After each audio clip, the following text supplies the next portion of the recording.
So you have a new climbing rose that you're ready to get planted into the ground and trained onto a trellis. We're going to walk through a few basic steps on proper planting location and tips for making sure that that rose climbs onto the trellis and produces beautiful blooms top to bottom. First question to ask yourself when planting a climbing rose is, how much coverage do you want on the trellis? Do you want to allow the rose to take over the whole trellis, or do you want something that's a little more airy and visible through? That will dictate how many roses you actually plant on the trellis.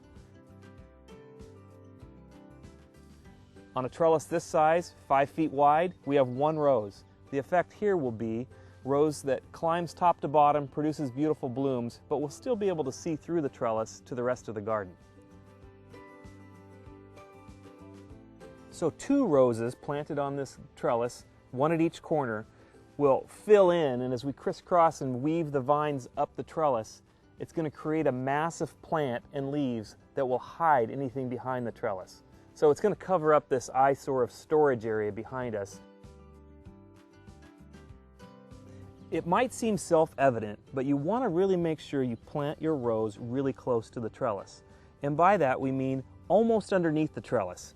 That's going to allow the main canes as they come up to be very close and really easy to tie on, versus being out here and having to train them back. That rose is naturally going to want to grow straight up. On a climbing rose, there's 2 types of canes that you need to know about. There's a main cane, and that is the cane that starts at the ground and works its way all the way up the trellis. And then there's the lateral cane. The lateral canes are these smaller canes, like these, that come off of a main cane and would produce blooms. If your main cane is going upright, it will only produce lateral blooms at the top. But if you train your main cane at less than a 45-degree angle, more horizontal, all of these lateral canes that come up will produce blooms. So we use a zip tie here, and we're going to take this main cane at less than a 45 horizontally, and we're going to go ahead and just zip tie this right on.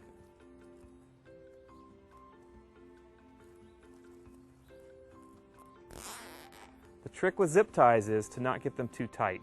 This cane is going to grow and expand, and you want to make sure there's room for it to grow in there.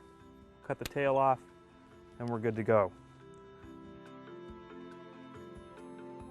As you begin to weave your canes back and forth and get your rose to fill in really tight on this trellis, you'll find that it's really difficult to differentiate between your main canes and your lateral canes. They all start to look the same.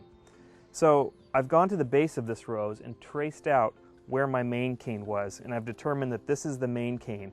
These are actually lateral canes coming off the main.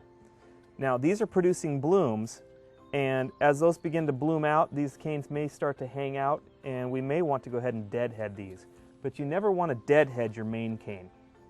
So in order to be able to identify your main cane, I recommend taking a small piece of ribbon or twine and just tying this right onto the main cane. This makes it easy to identify when you come back in a couple months and do some deadheading or some more training of this onto the trellis.